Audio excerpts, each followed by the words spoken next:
showtime. Hey, what's up, ghouls and gals? I'm not sure what to do with my hands.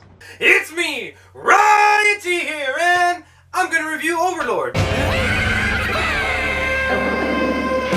Alright guys, like all my new movie reviews, I'm gonna try to keep it sweet, short, simple, and to the point. That boy ain't right. Alright guys, let's get it started. Overlord stars these guys right here. Alright guys, I already said alright guys more times than I needed to, so alright guys. Okay, enough shenanigans.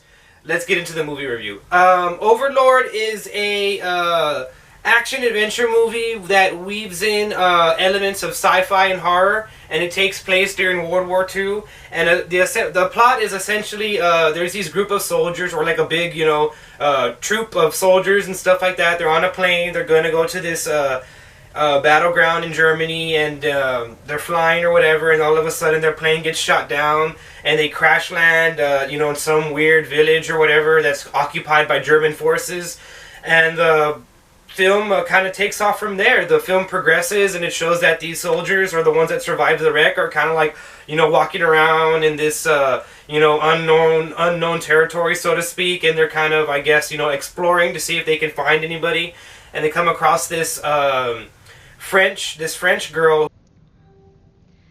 Jack, I want you to draw me like one of your French girls. Wearing this. All right. Wearing only this.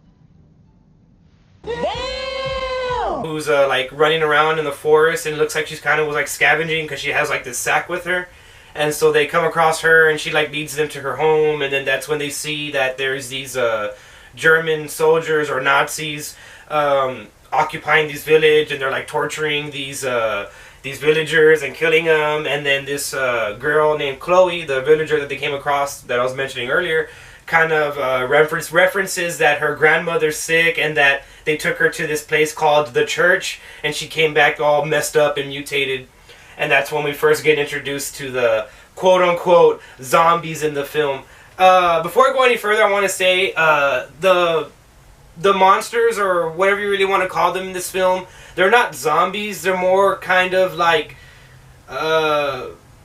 advanced humans that are like getting more and more grotesque as like time goes by. Although they do kind of like reference / show that there's like kind of like an evil like they're transforming into like a really grotesque like demon like thing. I think one of the soldiers like calls them like jackals or something like that.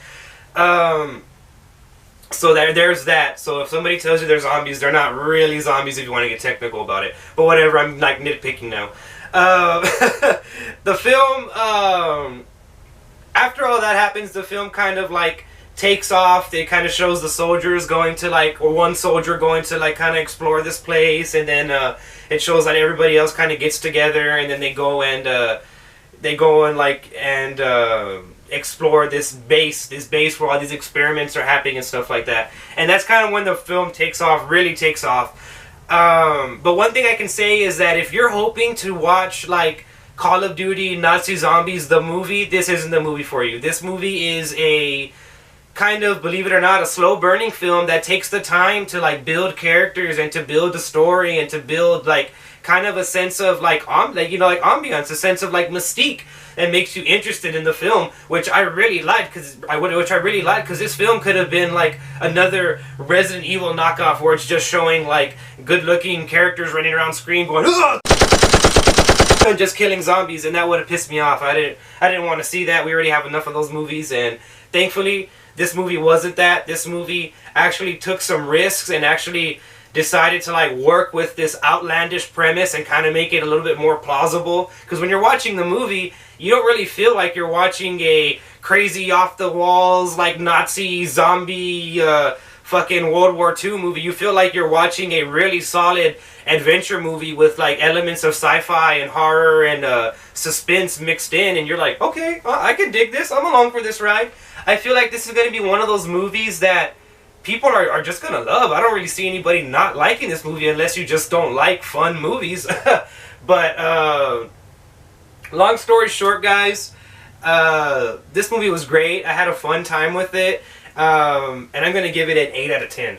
This movie, again, like I said, I had so much fun with it. It was really well acted. It took its time, and it made me actually give a fuck about these characters. Whenever a character dies, you're kind of like, oh man, fuck, he died or she died. There's well-written characters, well-written story, really interesting, entertaining story, like with the World War II backdrop. You can't go wrong. This movie is really awesome. It's an 8 out of 10 movie. I suggest after you watch this review, go and buy a ticket to watch Overlord and fucking have a blast. Guys, that's going to be it for this review, but don't fret because later on in the day, I will be reviewing The Grinch, so stay tuned for that.